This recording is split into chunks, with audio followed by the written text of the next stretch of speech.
अस्सलाम वालेकुम। सर्दियों में जहाँ बहुत सारे फ्लावरिंग प्लांट्स ग्रो किए जाते हैं, वहीं क्रिसैंथेमम यानी गुले दाउदी को भी बड़े शौक़ से लगाया जाता है। हम जब नर्सरी जाते हैं तो वहाँ पर इसकी बहुत ज़्यादा वैरायटीज़ देखने को मिलती हैं और मेरे पास भी इसकी कुछ वैरायटी है जो आप अपनी स्क्रीन पर देख रहे हैं। ये सारे बहुत ही कलरफुल हैं और आप देखें हर ही कलर का कोई ना कोई प्लांट इसमें मौजूद है। क्रिसैंथेमम एक ऐसा प्लांट है जो साल के 12 महीने हमारे घर में ग्रो कर सकता है अगर हम थोड़ी सी केयर करें, और बहुत अच्छे तरीके से इसकी हम फ्लावरिंग भी विंटर में हासिल कर सकते हैं। इसके फ्लावर्स विंटर में खिलते हैं और गर्मियों में इसके फ्लावर्स नहीं खिलते, बस इसीलिए हम इसको गर्मियों में कटिंग लगा के रख लेते हैं या प्लांट अपना सेव कर लेते हैं, और जैसे ही सर्दियाँ स्टार्ट होती हैं तो इनमें फ्लावरिंग दोबारा से स्टार्ट हो जाती है। आज मैं आपको बताऊंगी कि हम किस तरीके से इसमें बहुत ज़्यादा फ्लावरिंग ले सकते हैं, और चंद छोटी छोटी बातें हैं लेकिन हैं वो बहुत ही इम्पॉर्टेंट वो इस प्लांट के बारे में। सबसे पहले हम बात कर लेते हैं इसकी सॉइल की। तो देखिए, सॉइल इसके लिए आपको बहुत अच्छी लेनी है, बहुत रिच सॉइल लेनी है और वेल ड्रेन लेनी है। यानी ये कि उस सॉइल के अंदर जब आप अपनी कटिंग लगाइए तो उसके अंदर आप काऊ डंग यानी गोबर की खाद, कॉम्पोस्ट और साथ ही आप सैंड की मिकदार इक्वल क्वांटिटी में मिलाएं, ताकि इसके अंदर बहुत अच्छा जो है वो ड्रेनेज सिस्टम रहे। ड्रेनेज सिस्टम इसके लिए बहुत ज़रूरी है, इसलिए कि ज़्यादा वाटरिंग इसको ख़राब कर देती है। और अपने पॉट के अंदर होल ज़्यादा बड़ा रखिए ताकि जितना पानी आप डालें नीचे से ड्रेन आउट हो जाए। समझिए कि हम इसको ज़्यादा पानी नहीं देंगे वैसे सर्दियों में, लेकिन ये कि वैसे तो हम फ्लावर इसमें हम पानी नहीं देंगे ज़्यादा, लेकिन जब इसके अंदर फ्लावरिंग स्टार्ट हो जाती है तो हमें इसकी मिट्टी को हर वक्त मॉइस्ट रखना है। ठीक है, मिट्टी को मॉइस्ट रखना है, मिट्टी को सूखने नहीं देना है। अगर आप मिट्टी को सूखने देंगे, मॉइस्ट नहीं होगी, तो हमारे फ्लावर्स सूखने शुरू हो जाएंगे। लिहाजा आपने वाटरिंग इसकी देख के करनी है। मिट्टी तो मॉइस्ट आपने समझ ली कि हमने वेल ड्रेन लेनी है, और वाटरिंग आपने ऐसे करनी है कि आप जब पानी डालें तो इस तरह डालें कि एक दफ़ा पानी डाल लें, नीचे से वो ड्रेन आउट हो जाए। उसके बाद फिर आप उसको थोड़ा सा रुक जाएं आप, फिर आप देखें कि आपका प्लांट जो है वो थोड़ा सा ड्राई होने लग रहा है, फिर आप पानी डालिए। ओवर वाटरिंग नहीं करनी है, बस हल्का हल्का मॉइस्ट रखना है, वो भी उस वक्त जब आपके फ्लावर्स जो हैं वो निकलने शुरू हो जाएं। इसलिए कि जब मिट्टी ड्राई हो जाएगी तो आपके फ्लावर्स फ़ौरन ही सूखने शुरू हो जाएंगे। अगर हम नहीं ऐसा करते हैं, पानी आप ड्राई नहीं होने देते, नीचे हल्की की मॉइस्ट मिट्टी रखते हैं, तो फिर होता यह है कि आपके फ्लावर्स बहुत अरसे तक ऐसे ही खिले खिले रहते हैं और जल्दी सूखते नहीं हैं। मैं अपने इस प्लांट को दिन में 2 दफ़ा पानी डालती हूँ, बहुत केयर करती हूँ, तभी इसके अंदर इतनी अच्छी फ्लावरिंग हो रही है। अगर मैं इसको ड्राई करने के लिए छोड़ दूँगी कि चले मैं सुबह डाल लिया है, अब मैं अगले दिन डालूँगी, तो ऐसा नहीं करना है। हमें चेक करना है, हमें लगे कि मिट्टी मॉइस्ट नहीं है, फ़ौरन थोड़ा सा पानी डाल दीजिए। तो पानी आपने इसको डालना है, ठीक है, आपने इसको मॉइस्ट रखना है हर वक्त।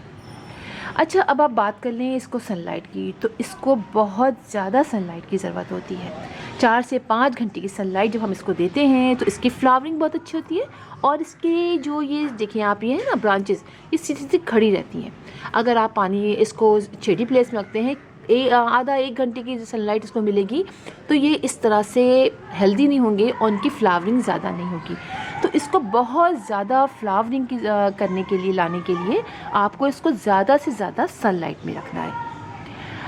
इसके बाद हम बात कर लेते हैं इसकी फर्टिलाइज़र की। तो देखिए, इसको बहुत रिच फर्टिलाइज़र की ज़रूरत होती है। हम जब इस प्लांट को लगाते हैं तब हम इसके अंदर समझिए गोबर की खाद, और इसके अलावा इसके अंदर हम कंपोस्ट डालते हैं, वर्मी कंपोस्ट डाल सकते हैं। इसके अलावा DAP और NPK इसमें डालेंगे। तो ये जो मेरे प्लांट आप देख रहे हैं, इसके अंदर मैंने NPK का यूज़ किया है, और इसके अंदर मैंने गोबर की खाद का जो लिक्विड फर्टिलाइज़र है वो भी डाला है। NPK के जो हैं कुछ दाने जो होते हैं, मैंने इसको लिक्विड में जैसे 1 लीटर पानी में 1 टीस्पून आप डाल दीजिए NPK, और उसको डिज़ोल्व होने दीजिए। जब वो डिज़ोल्व हो जाए तो आप उसके अंदर तमाम प्लांट्स को थोड़ा थोड़ा सा आप डाल दीजिए, यानी इतना डालिए कि वो नीचे तक चले जाएं, और उसके 10 दिन बाद दोबारा आप वही डालिए, और इसी के साथ आप थोड़ा सा लिक्विड फर्टिलाइज़र गोबर की खाद का भी आप डाल दीजिए। दोनों डाल दीजिए, दोनों 10-10 दिन की गैप से डालिए। यानी पहले NPK डालिए, अगले दिन आप गोबर की खाद का डाल दीजिए, फिर 10 दिन का गैप दीजिए, फिर NPK का फर्टिलाइज़र डालिए और गोबर की खाद का डालिए। तो इस तरीके से आपके प्लांट की ग्रोथ अच्छी होगी और आप देखिए कि कितनी अच्छे तरीके से इसमें फ्लावरिंग होगी। अच्छा, सबसे एक इम्पॉर्टेंट टिप ये भी है कि जैसे ही प्लांट आप पुराने प्लांट जब आपके पास हो ना, जैसे कि ये पूरी फ्लावरिंग जब कर लेगा तो मैं इसकी जो ब्रांचेस दूसरे पॉट में लगा लूँगी। जब भी फ्लावरिंग होती है बहुत अच्छे तरीके से तो नई ब्रांचेस में होती है। जिस तरह मोतिया के प्लांट में फ्लावरिंग नई ब्रांचेस में होती है, बिल्कुल इसी तरह इसमें भी हमेशा फ्लावरिंग नई ब्रांचेस में होती है। अब आप देखिए कि ये ब्रांच जब मैंने लगाई तो आप ये देखिए कि मैंने इस छोटी सी लग गई तो मैंने यहाँ से कट कर दिया। इस कट करने का नतीजा ये निकला, देखिए आपको दिखाऊँ, ये देखिए यहाँ से कट किया, ये देख रहे हैं आप, यहाँ से कट किया। यहाँ से कट करते हैं तो इसकी 3-4 ब्रांचेस निकली। और जैसे मैंने बताया आपको फर्टिलाइज़र आपने डालना है, धूप में बहुत अच्छी तरीके से रखना है। तो देखिए आप इसमें कितनी अच्छी ग्रोथ हुई और फ्लावरिंग हुई। तो इसी तरह जब भी लगाएं तो आप नई ब्रांचेस लगाएं। पुरानी सारी ब्रांचेस, अगर पुराना पौधा है आपका तो सारी ब्रांचेस आप उसकी कट कर दीजिए। यानी सर्दियों के आने से पहले आप सारी ब्रांचेस की कट कर दीजिए और जब नई ब्रांचेस जो निकलेंगी उन्हीं के अंदर ये फ्लावरिंग होगी। देखिए इसमें मैंने किया था ना, अब आप इसकी देखिए कितनी सारी ब्रांचेस कट की हैं, देखें आप, ये सब कट की तो ये नई ब्रांचेस निकली। इन नई ब्रांचेस में ये सारे लगे। तो जैसे सर्दियां ख़त्म हो तो आप इसकी बहुत सारी ब्रांचेस सेव कर सकते हैं। सर्दियों में तो हम फुल सनलाइट में रखेंगे, लेकिन गर्मियों में हमें इसको शेडी प्लेस में रखना है, इसलिए कि बहुत तेज़ गर्मी से हमारा प्लांट सूख जाता है। अच्छा, एक बात आप और याद रखिए कि आपने इसके अंदर वक्तन फ़ौक्तन, यानी हर 10 दिन बाद 15 दिन बाद आप इसके अंदर राख का इस्तेमाल करना है और थोड़ा थोड़ा सा पत्तों पे भी डाल दीजिए, समझे।